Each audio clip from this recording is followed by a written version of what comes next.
السلام عليكم ورحمة الله تعالى وبركاته والسلام على من اتبع الهدى. Monsieur l'honorable député Abdou Karim Sall.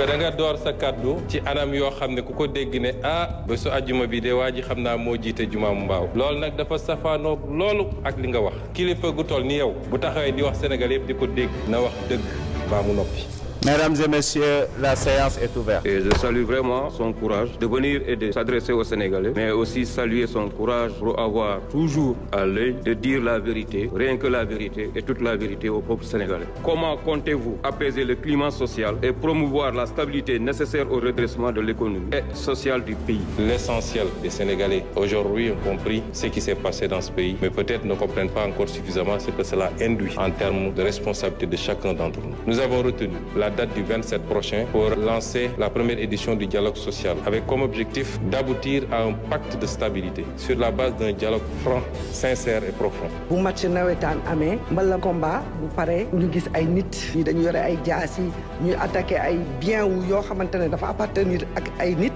di gaañ nit di dem sax ba rey nit. Je voudrais commencer par m'incliner devant la mémoire du garçon qui a malheureusement perdu la vie dans des conditions très tragiques. C'est la raison pour laquelle j'ai pris la décision immédiatement de suspendre la couverture sécuritaire de ces événements pour revoir comment organiser une fois pour toutes ces séances de lutte. Il est inconcevable qu'à chaque fois qu'il y a un combat, que ça prenne beaucoup de temps et que ça suscite vraiment des inquiétudes de la part de tous les chefs de famille, de la part de tous nos concitoyens. Concernant la délinquance dans les zones urbaines, nous avons mis en place une doctrine de police de proximité. État bi li ko war dépense lépp li mu war a génnee ci alal beral ko pour affaire karange dina ko def ba mu mat sëkk. Le membre du gouvernement ñu xoolaat ndax doo leen def projet de loi wala pourquoi pas les députés def proposition de loi nga xam ne dorénavant lii dootul am au Sénégal ko loo xam ne leçon la ci pour ñi nga xam ne alalu réew bi dañ ko doon sàcc ndax nag ñu ñëpp moom ñëpp ko war a bokk. Asalaamaaleykum wa rahmatullah. li ñu gën a yitteel moom mooy ñooñu ñu xàmmee leen ñu mën leen topp ñu mën leen laaj ñu mën a toppaat itam alal boobu yu mel ni médiation pénale yoo xamee ni dañuy seet su fekkee ni nangu ngaa indi xaalis ba mu mat sëkk ñu jéem a seet ni ñuy amee yërmande ci yow waaye du caagi ni itam ndax médiation pénale itam moo tax ma ni il faut ñu gën koo dëgëral mais du nekk loo xam ne bunt la boo xamee ni bii yenn nit ñi nga xamee ni dañu def ndeyu ñaawteef yu rëy ñu mën cee génn. waaye gis nañ ne ceeb bi tey la gën a cher diw gi aussi cher loolu moom moo jóge ci territoire yi léegi nag dañoo bëggoon xam est-ce que 140 milliards yooyu évaluer ngeen impact bi réel bi mu am ci askan bi. ñun nag yàlla daf ñoo natt ñu donn état boo xam ne dañ koo suuxal waaye bi ñu egsee son excellence président de la République dafa ne métti na trop tension yi bëri na waaye faw rek ñu gestu askan bi ndax ñun askan bi mënuñoo am seen fay même su dee à titre symbolique looloo andi les mesures qui ont été prises ñu jël ko ci anam yu métti les importateurs les meuniers les sucriers ñëpp koo ci wax mu ne la mënuñu laal dërëm ci prix bi parce que conjoncture mondiale bi parce que état bi accepté bàyyi taxes yi mu doon jël ci produit yu bëri mais comportement acteurs yi ak spéculation moo koy andi loolu nag contrôle moo koy mottali ci fan yu soreetul dinañu annoncer la seconde phase des mesures de réduction encore du coût de la vie yenn coût additionnel yi ci doon am dañ ko ciy jëlee incha allah kon ñu dalal xelu sénégalais yi ni ñii nga xam ne ñooy néew ji doole ci produits pétroliers yi ci électricité bi ci yeneen ak yeneen ñoom dinañu continuer di am ndimbalu état bi amaana sax dinañu yokk ndimbal googu parce que boo ci génnee ñi mën nga yokkal tuuti ñi mënut. ma doon laaj aussi état bi am na ay audit yoo xam ne nii lancé woon na ko ñuy laaj càmbar yooyu noonu fan la ci toll ak lan moo génnee ci càmbar yooyu ci foncier bi ci énergie ak contrat yeeg loolu noonu yëpp moom lañ doon laaj. c'est vous dire que l'audit des finances publiques benn audit bu ndaw la woon ci benn océan bu extraordinaire dans la gestion de la chose publique. Direction des moyens généraux de la présidence de la République, le président s'audite lui-même et c'est une première au Sénégal. Outre la cession de la résidence de fonction du président de l'Assemblée nationale, de la cession de l'assiette de la prison de Rebeuss qui a été vendue et pour laquelle un décret d'annulation de la vente a été pris, de l'assiette du tribunal de grande instance de Pikine-Guédiawaye de 2,8 hectares, dont une partie a été morcelée en 38 parcelles attribuées à des promoteurs, des immeubles cédés gratuitement, donnés illicitement en bail, ainsi de suite. Si je commence à citer, on n'en sortira pas. Je veux rassurer les Sénégalais que des procédures d'annulation des ventes ou de résiliation des contrats sont en cours. Tout le patrimoine immobilier et foncier bradé sera restitué au peuple sénégalais. Inch'Allah. donc di la laaj yan coppite nga fas yéene andi bi nga xam ne di ngeen andi réduire train de vie de l'État pour que sénégalais mën a gis seen bopp. Dans le cadre de l'effort national, un rebasing salarial sera opéré en vue de rendre plus équitables les niveaux de revenus entre les corps pour les classifications similaires. En dehors des secteurs de la santé, de l'éducation, de la défense, de la sécurité et des quotas entérinés dans les écoles de formation, tout autre recrutement devra procéder d'un ajustement interne qui n'affecte pas la masse salariale. L'accent sera mis sur la centralisation de certains achats de l'État. S'agissant spécifiquement des véhicules administratifs, le gouvernement va abaisser le standing des nouvelles acquisitions de véhicules en procédant à l'acquisition de véhicules en berline de moyenne gamme. Pourquoi avoir perdu 11 mois sans prendre des mesures significatives de redressement des comptes publics, sachant que dès votre arrivée au pouvoir, vous aviez promis formuler des réserves fortes sur l'état de la nation. dafa mel ni waa ji ne woon man li may naan sàngara la waaye bu duggee ci sama biir day nekkaat meew fonds politique bi dafa araan waaye man mun naa ko lekk. Dans les interpellations de l'honorable député Thierno Alassane Sall, il y a beaucoup d'amalgame. Je n'ai jamais dit tel fonds était haram. J'ai toujours dit que dans un pays, avoir des fonds qui sont laissés exclusivement à la discrétion d'un homme, fût-il président de la République, qu'il peut utiliser à sa guise, qu'il peut donner à qui il veut, qu'il peut même mettre dans une pièce, mettre de l'essence et allumer, c'est inadmissible parce que c'est l'impôt des Sénégalais. Par contre, dans tous les pays du monde, et même dans ceux qu'on appelle les plus grandes démocraties, il y a ce qu'on appelle les fonds secrets qui permettent de régler des situations qu'on ne peut pas afficher publiquement et qui font l'objet d'un encadrement. Et cela sera matérialisé dans la gestion de ces fonds secrets. Parce que nous respectons toujours nos engagements. Et nous, au moins, on a pris ces engagements. Vous les avez jamais pris. Ça veut dire que vous auriez largement joui des fonds politiques, comme vous avez joui du régime de Macky Sall pendant des années, sans avoir jamais dénoncé. Et vous ne pouvez pas aujourd'hui donner des leçons. C'est ça. Quelquefois, il faut savoir applaudir. C'est bon. Ça ne vous enlèvera rien. Vous ne pouvez pas vous inscrire dans la critique gratuite. C'est pas bon. Les initiatives sont salutaires et saluées par tout le monde.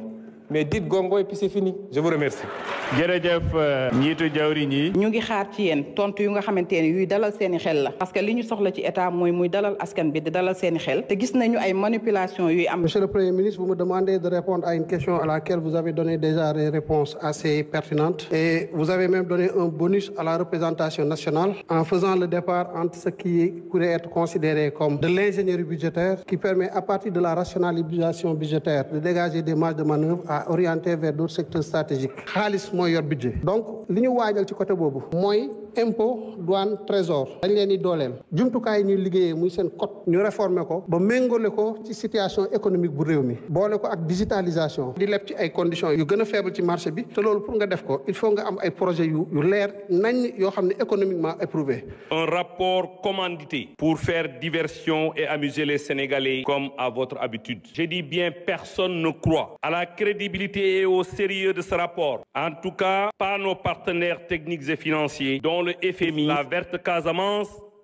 où viennent encore de mourir 6 de nos djambars, pendant que leurs assassins brandissaient un drapeau et chantaient un hymne indépendantiste. Monsieur le Premier ministre, Samalaj Moy, que compte faire votre gouvernement devant ces graves problèmes sociaux et surtout sécuritaires? Wassalamu alaikum wa rahmatullahi ta'ala wa barakatuh. Wassalamun ala man ittaba al-huda. Monsieur l'honorable député Abdou Karim Sall.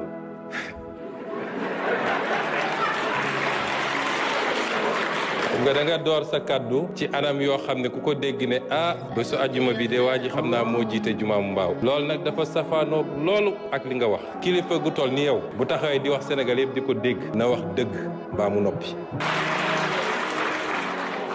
yow nee nga juróom benni soldat daan nañu Casamance ci fan yi amut waxoo lu am askan wi nag am na yu bëri yu ñu lay laaj te layagoo ci bis boo ko dellooyee defe naa yaa nekkoon ministre bi ñuy def le fameux contrat des 45 milliards de l'armement tontoogoo ci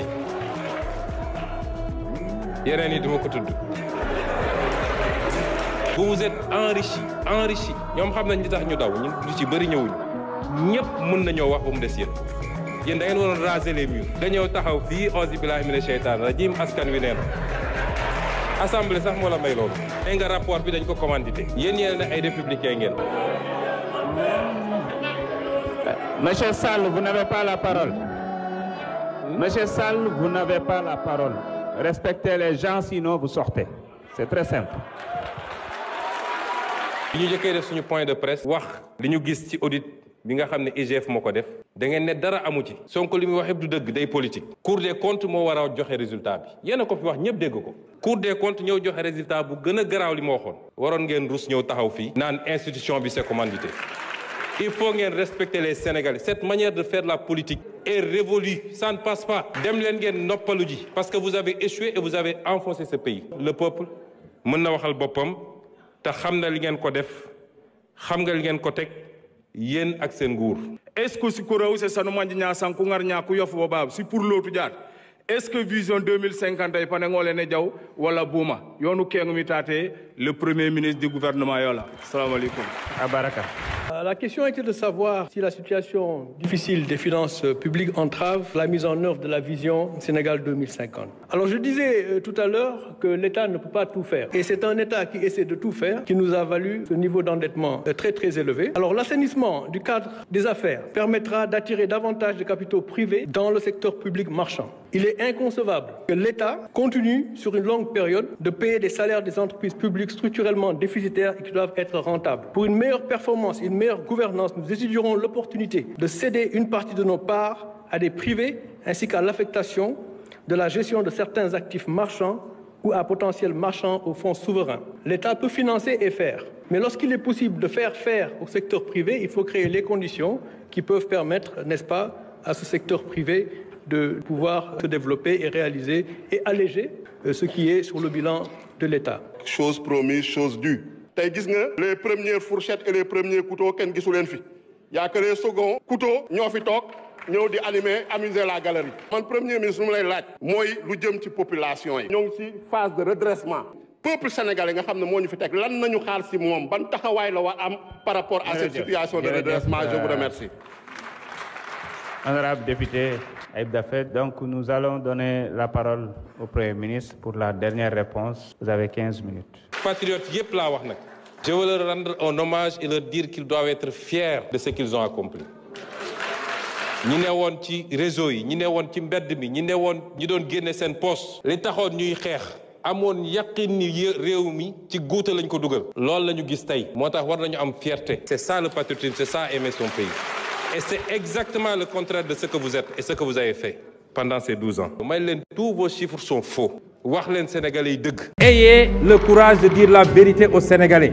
Sen cuune, sen ñàkk bën ak sen ñàkk patriotisme ak dëng gi ngeen jiital ci sen gouvernance moo andi problème yi ci Sénégal. Et les Sénégalais vont souffrir parce que vous êtes incompétents. ñaata yoon lañ ko wax fii. état boo xam ne obsession bi yëpp mooy prochain mandat. loolu laa bëgg Sénégalais ñu dindi ko fi. sama déclaration politique générale bi ma def fii. dama leen annoncé woon 7 ruptures. bokk na ci la seconde rupture, celle du passage d'une logique d'urgence et de saupoudrage à court terme à une logique de vision et de planification à long terme. Et c'est pourquoi je lance un appel aux populations. yéen a ne woon jiit yu jub ngeen bëgg. jiit yu bëgg réew mi. jiit yu am gis-gis. am nañ ko fi mu toll nii ba mu mat sëkk. moom sa bopp développement dafa laaj ay sacrifice yooyu ñun jiital nañ suñu bopp ñun ñi yor nguur gi ñu ciy woo nag bépp sénégalais ak bépp sénégalaise. def nañu une première alternance une deuxième on n'a pas le droit de rater une troisième alternance. faut pas suivre ces sirènes. am ngeen li ngeen doon ñaan yàlla nañu ànd parce que jiit mu baax te amul une masse critique de sénégalais qui comprennent et qui l'accompagnent mënul am résultat. particulièrement la jeunesse. À cette jeunesse je rappelle ce qui nous lie. Parce que tout le monde sait qu'il y a un lien particulier entre nous et la jeunesse. Yàlla dafa bëgg Sénégal en 2024. parce que ñii bu ñu toogoon dañuy xëy rek ñu ne Sénégal banqueroute na comme li xewoon Grèce li xewoon Argentine insolvabilité dette bi c'est pas soutenable viabilité jeex na ñu nekk ci situation boo xam ne foofu la ñuy imposer nag ajustement. Monsieur le ministre bu mu paree réunion avec les bailleurs même les obligations du Sénégal remonté na démb demal nga vérifier ko. Pourquoi mu remonté? Parce que les gens ont salué l'exercice de vérité. Et deuxièmement, ils ont apprécié les mesures que nous sommes en train de prendre. Première fois que je recevoir FMI, vous n'aurez plus à nous dire ce qu'on doit faire. Parce qu'un pays qui se respecte n'attend pas qu'on lui dise ce qu'il doit faire. Nous avons des réformes, nous avons une responsabilité. Je voulais dire aux Sénégalais que nous avons un choix à faire. Et ce choix, il est très simple. Soit rompre avec la roublardise, la facilité, les raccourcis, pour définitivement emprunter la voie de la vertu, de la rigueur, de la transparence dans la gestion des affaires publiques et se propulser irréversiblement vers le développement. Ou bien perpétuer les mêmes artifices basée sur le faux, le saupoudrage et le mensonge d'État, pour sombrer éternellement dans les abysses préjudiciables du sous-développement et leurs désastreuses conséquences. Je vous remercie. Président de la République mu daal di dëggal convention bi mu am ci diggante Sénégal ak Maroc ngir mën a taxaw ñi nga xam ne dañ leen a jàpp foofu ca Maroc waaye tamit mën a indi fii ay nit yoo xam ne dañ leen a condamné. kon mbokk yi mbir mi jeex na amul benn observation noonu lañ ko tëralee yëkkati nañu séance bi salaamaaleykum wa rahmatullah.